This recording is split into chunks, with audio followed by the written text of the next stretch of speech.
દર વર્ષની જેમ આજે 21 ઓક્ટોબરે પોલીસ સંભાળના દિવસ તરીકે ઉજવણી કરવામાં આવી।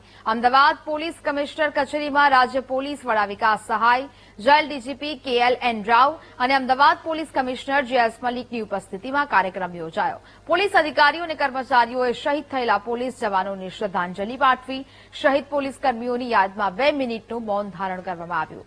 પોલીસ અધિકારીએ કહ્યું કે દેશ અને નાગરિકોની સુરક્ષા માટે બલિદાન આપનાર પોલીસ જવાનોના ત્યાગને ક્યારેય ભૂલી નહીં શકાય। પોલીસ સંભાળના દિવસ માત્ર એક કાર્યક્રમ નથી, પરંતુ પોલીસ વીર જવાનોના સમર્પણ અને ત્યાગની જીવંત યાદ છે। નોંધનીય છે કે વર્ષ 1959માં લદ્દાખની હોટ સ્પ્રિંગ ઘટનાની યાદમાં આ દિવસની ઉજવણી કરાઈ છે।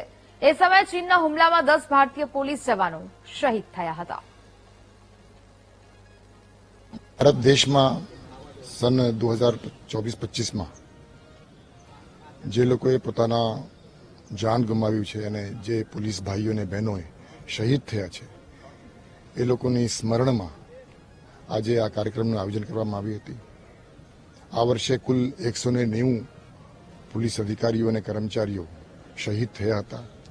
એ તમામના નામો વાંચીને બધાને સાંભળવામાં આવ્યું અને સલામી આપી તમામને શ્રદ્ધાંજલિ આપવામાં આવી।